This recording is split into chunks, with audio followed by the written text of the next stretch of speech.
ஆண்டின் புதுக்காலம் 1ஆம் வாரம் வியாழக்கிழமை. முதல் வாசகம் சாமுவேல் முதல் நூலிலிருந்து வாசகம் 4ஆம் அதிகாரம் 1 முதல் 11 வரை உள்ள இறை வார்த்தைகள்.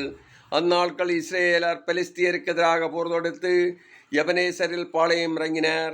பெலிஸ்தியரும் அப்பேக்கல் பாளையம் இறங்கினர். பெலிஸ்தியர் இஸ்ராயலிற்கு எதிராக அணிவகுத்து செல்ல போர் மூண்டது. பெலிஸ்தியர் இஸ்ராயலை முறியடித்து அவர்கள் 4000 பேரை போர்க்களத்தில் வெட்டி வீழ்த்தினர். வீரர்கள் பாளையத்திற்கு திரும்பிய போது இஸ்ரேலின் பெரியோர் கூறியது, இன்று பெலிஸ்தியரிடம் நம்மை ஆண்டவர் தோல்வியுறச் செய்தது ஏன்? ஆண்டவரின் உடன்படிக்கை பேழையை சிலோவாமின்று நம்மிடையே கொண்டு வருவோம். அது நம்மிடையே வந்தால் நம் எதிரிகள் கையினின்று நம்மை காக்கும். ஆகவே வீரர்கள் சிலோவாவுக்கு ஆள்களை அனுப்பி கெருபுகளின் மீது வீற்றிருக்கும் படைகளின் ஆண்டவரது உடன்படிக்கை பேழையை அங்கிருந்து கொண்டு வரச் செய்தனர். ஏலியின் 2 புதல்வர்களான ஒபனியும் பினகாசும் கடவுளின் உடன்படிக்கை பேழையோடு இருந்தனர்.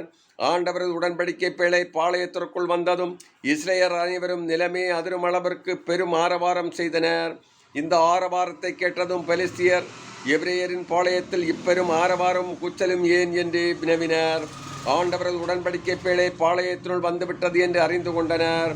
அப்போது பெலிஸ்தியர் வேறச்சம் கொண்டு, கடவுள் பாளையத்திற்குள் வந்துவிட்டார், நமக்கு ஐயோ கேடு, இதற்கு முன்பு இப்படி நேர்ந்ததே இல்லை, நமக்கு ஐயோ கேடு, இத்துணை வலிமை மிக கடவுளிடமிருந்து நம்மை காப்பவர் யார்?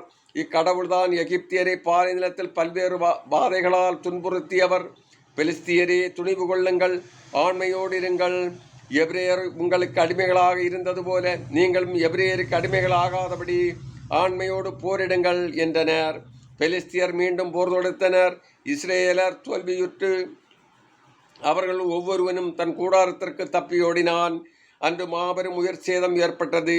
இஸ்ரேலுள் 30,000 கால்படையினர் மாண்டனர். கடவுளின் பேழை கைப்பற்றப்பட்டது. ஏலியின் 2 புதல்வர்களும் ஒப்னியும் பினகாசும் மாண்டனர். இது ஆண்டவரின் அருள்வாக்கு. இறைவா உமக்கு நன்றி.